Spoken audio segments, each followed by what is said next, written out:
Hi.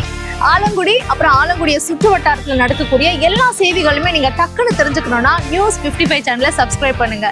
உங்க வீட்டை சுத்தி ஏதோ ஒரு திருவிழா நடக்குது, இல்ல ஏதாவது ஒரு பிரச்சனை நீங்க பாக்குறீங்க அப்படின்னா அதை நீங்க செய்தியா மாத்தணும் அப்படின்னா இந்த ஸ்கிரீன்ல தர நம்பருக்கு கான்டாக்ட் பண்ணுங்க. ஆலங்குடியை சுத்தி நடக்கக்கூடிய எல்லா விஷயங்களையுமே டான்னு தெரிஞ்சுக்கோங்க. புதுக்கோட்டை மாவட்டம் ஆலங்குடி நகரில் அரசு கலைக்கல்லூரி மற்றும் ஆனந்தம் லயன்ஸ் சங்கம் சார்பில் சாலை பாதுகாப்பு விழிப்புணர்வு பேரணி நடைபெற்றது. இந்த சாலை பாதுகாப்பு விழிப்புணர்வு பேரணியை ஆலங்குடி துணை காவல் கண்காணிப்பாளர், மோட்டார் வாகன ஆய்வாளர், போக்குவரத்து காவல் ஆய்வாளர் மற்றும் தாசில்தார் ஆகியோர் பங்கேற்று சாலை பாதுகாப்பு உறுதிமொழி வாசித்து பேரணியை தொடங்கி வைத்தனர். அதனைத் தொடர்ந்து அரசு கல்லூரி மாணவ மாணவிகள் பங்கேற்று தலைக்கவசம், உயிர்கவசம், சீட் பெல்ட் அணிந்து வாகனம் ஓட்டுவோம், மது அருந்தில் வாகனம் ஓட்டாதீர், சாலை விதிகளை கடைபிடிப்போம் போன்ற விழிப்புணர்வு பதாகைகளை கையில் ஏந்தி விழிப்புணர்வை ஏற்படுத்தினார்கள்.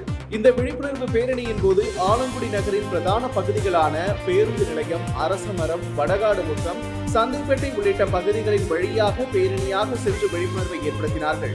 இந்த நிகழ்வில் ஆலங்குடி ஆனந்தம் லயன்ஸ் சங்கத்தின் தலைவர் லயன் டாக்டர் செந்தில்ராஜ், செயலாளர் லயன் சுரேஷ், பொருளாளர் லயன் சந்தோஷ்குமார், சாசன தலைவர் லயன் சீனிவாசன், சாசன செயலாளர் லயன் செந்தில்குமார், முன்னாள் தலைவர் லயன் குமார், சாசன உறுப்பினர்கள் மற்றும் ஆலங்குடி ஆனந்தம் லயன் சங்கத்தின் அனைத்து நிர்வாகிகள், உறுப்பினர்கள் ஆர்வமுடன் கலந்து கொண்டு நிகழ்ச்சியை வெற்றிகரமாக நடத்த உறுதுணையாக இருந்தனர்.